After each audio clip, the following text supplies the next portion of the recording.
Biz эми азыр асман телолорунун физикалык касиеттерин жана кыймылын изилдөө жөнүндө сөз кылсак.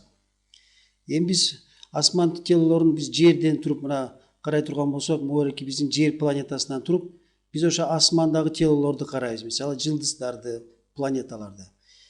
Эми бизде өтө алыс болгондуктан биз ошо асман телолорун куралданбаган көз менен карап, анын касиеттерин изилдөөгө, кыймылдарын изилдөөгө мүмкүн эмес. Ошондуктан мына бизге могу сүрөттө көрүнүп тургандай эң биринчи мына бул обсерватория, биз Пулков обсерваториясын алдык. Себеби бул обсерватория эң чоң ийри обсерваториянын бири болуп эсептелет Россияда. Бул болсо 1839 жылы курулган. Ошо жылдары бул астрономия илиминин борбору болуп эсептелген.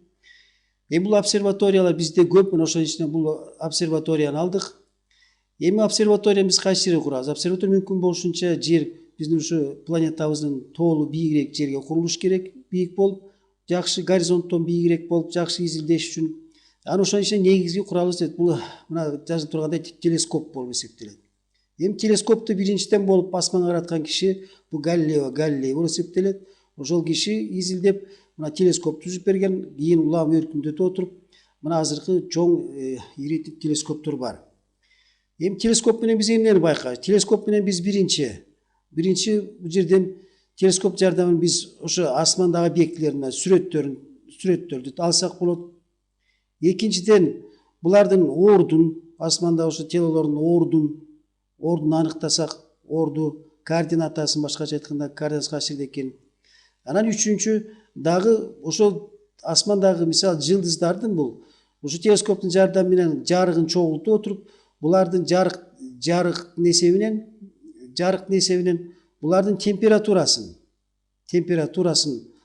алардын жарыктыгын аныктасак болот. Мына ошо жарыктын карап туруп, биз ошо телескоптун жардамы менен алардын температурасы жөнүндө дагы кичине маалымат алсак болот. Эми бизде ошо асман тело изилдеш үчүн бул телескоп дагы бизге жетишсиз болуп эсептелет.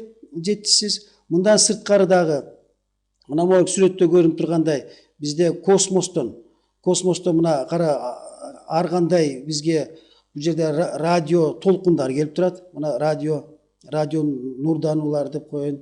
Радио нурдануу. Эми бул радио нурдануу деген, радио деген бул биз өзү мисалы күндөлүк турмушта колдонуп жүргөн мисалы телефон же радиолорду элестетсек болот. Мына ошондой эле ошо космостон дагы ар кандай мына радио дегенде ар кандай үндөр,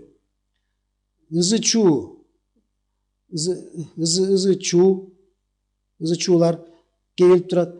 Эми биз ушуларды кабыл алыш үчүн, ошолордун жардамы менен кайсы объекттен келди, ошону аныкташ үчүн мынакей азыркы учурда атайын бизге бул телескоптон башка дагы бизде радио телескоптор да колдонулат. Мына могу сүрөттө көрүп турасыңар, булар дагы өлчөмү абдан чоң. Мисалы эң ийри радио телескоп, мисалы Түндүк Кавказда орнотулган, анын аты Ротан 600 болуп эсептелет. 600 себеби булар мына могурекиндей парабола түрүндө курулат дагы. Мунун диаметри 600 метр болуп эсептелет. Бул абдан ийри радио телескоп болот.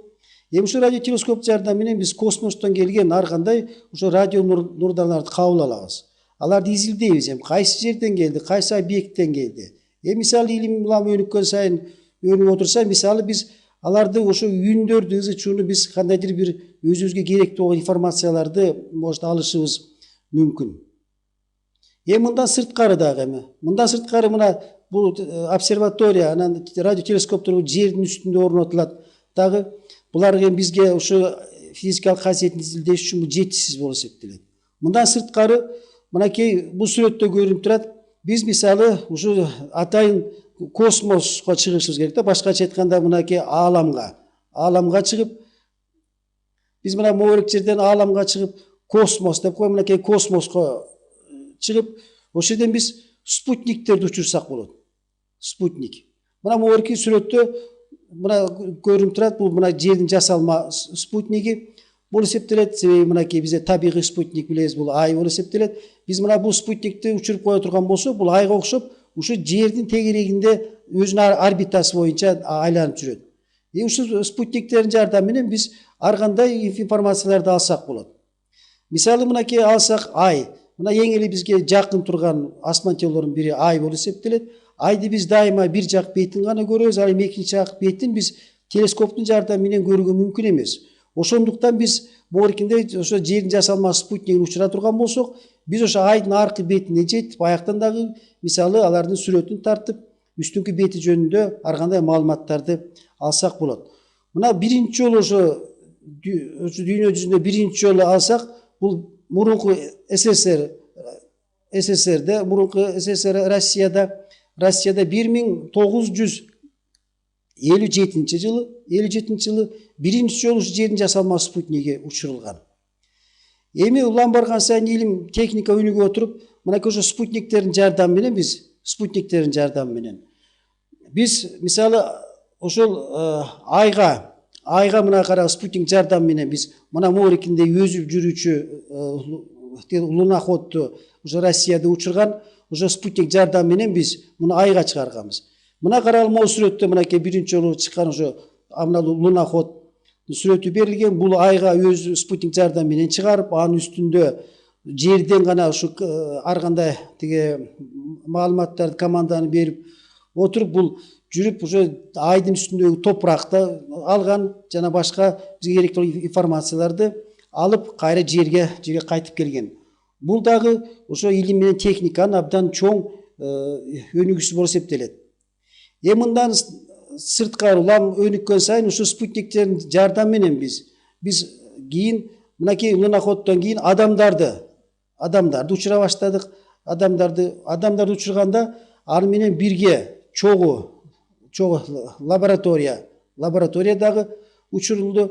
Мына азыр ушул космостун жардамы менен, космос өнүгүшүнүн жардамы менен биз асмандагы телолордун физикалык касиетин, алардын кыймылын изилдеп, азыр изилденип жатат. Азыркы учурда эми ала турган болсок, биз айды изилдеп бүттүк. Өзүңөр билесиңер, айдын үстүнө дагы адам баласы түшүп басып көргөн. Эми биз мында сырткары аркы Марстын мисалы жасалма спутнигин учурушубуз керек. Мына ага бизге чейинки Меркурий чолпон планетасы боюнча дагы учуруп, ошо Меркурий чолпон планетасынын дагы биз түзүлүштөрүн ушул спутниктердин жардамы менен биз аныктай алдык.